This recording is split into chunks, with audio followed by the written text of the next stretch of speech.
Yangi do'konimizni nimaga ochganimiz sabablari Abu Sahiy filial bilan bu filialimizda nima farqlari borligini sizlarga ozgina bo'lsa ham gapirib o'tib ketaman. Agar lokatsiyasi qiziq bo'lsa yangi do'konimizni nomerlar qoldiraman opsioniyada, o'shalarga lokatsiya deb yozib olsanglar biz lokatsiya tashlab beramiz. Bizga bu do'kon qimmatga tushgan, zo'r foyda olib kelmasa ham bu do'konimiz muhim. Nimaga desanglar, bilasizlar, dushanba kuni Abu Sahiy bozorimiz ishlamaydi. O'shaning uchun ko'pchilik dushanba kuni kelish uchun qulay.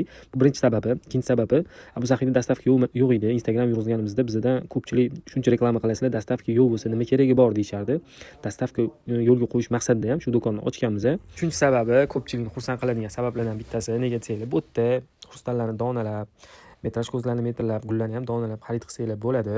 Abu Sahiyda bilasizlar, ko'pincha hamma narsamiz optim. To'rtinchi sababiga keladigan bo'lsak, bu yerda Abu Sahiy do'konimizda yo'q bo'lgan noodatiy, eksklyuziv, premium kassadagi narsalarni olib kelganmiz. Byuteriya aksessuarlariga bilan qo'shib ketsak bo'ladi.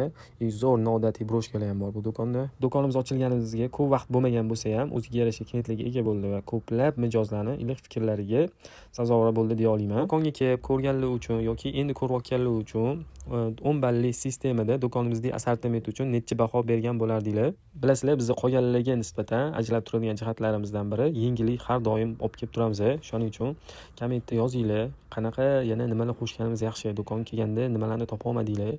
Shu narsalarni to'g'risida komment yozib ketsanglar, yaqinda inshaalloh Xitoyga ketamiz. O'shanda sizlarga kerak bo'ladigan muhim tavallardan qo'shib borishga harakat qilamiz. Har doim aytishdan charchamayman. Bu hali boshlanishi. Xudo xolasa yangi filiallar, yangi narsalarni olib kelib ochishdan to'xtamaymiz. Faqat sizlar qo'llab-quvvatlab tursanglar bo'ldi.